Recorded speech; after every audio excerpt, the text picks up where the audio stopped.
years nga nakaila. 2011. So, nag-start na nakaila, di ba, sa trendy.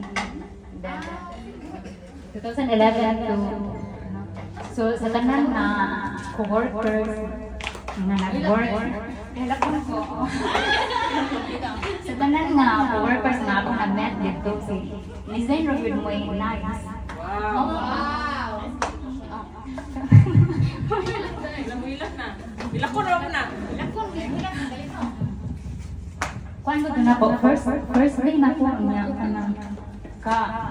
gusto na ko mag-stop kay mga co-worker na ko ba kay dili mga kuan dito.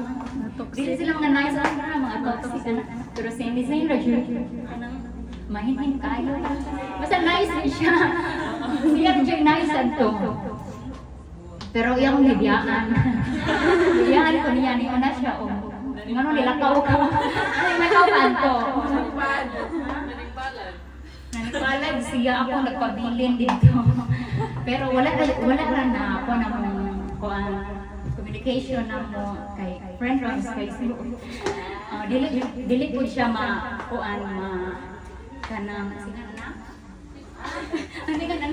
dili siya malimutan ba? Naadin siya, imo yun siya mahinumduman kay nice girl. Very nice.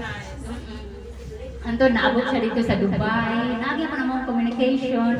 Ako usahay negative sa iyahang relationship before kay Bobo man mas taas pa siya ganyan. Siya dili si Bobo favorite ko. Kung ano man kadaghan nga mga guwapo diha.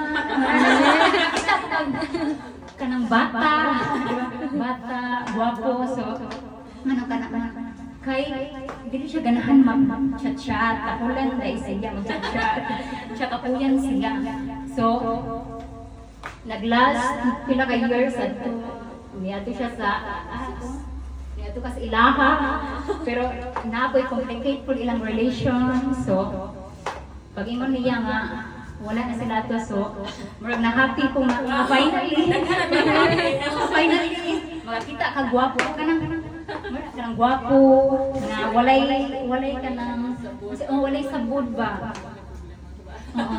So ingon ko niya nga pag-apil lagi dating site ang sa dating site kay makita lagi ka ay daghan. Bisag ari ka sa aluna, uli rin. Ari sa aluna ay daghan. Pero dito man siya ganahan siya sa Dubai kay ako magsweldo dito. At least nakita niya si Tim. Pero dugay na mo nag-chat, diba niya? Pero imo magipili kung isa. Gipili niya ang isa. So, nawala ilang communication, hantod. Para ilang si Tim di ay. Kaya nagabalik man sila.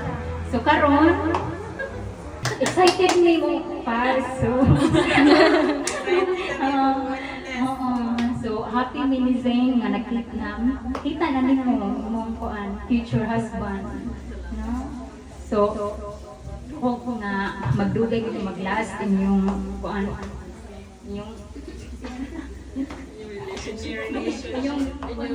married life.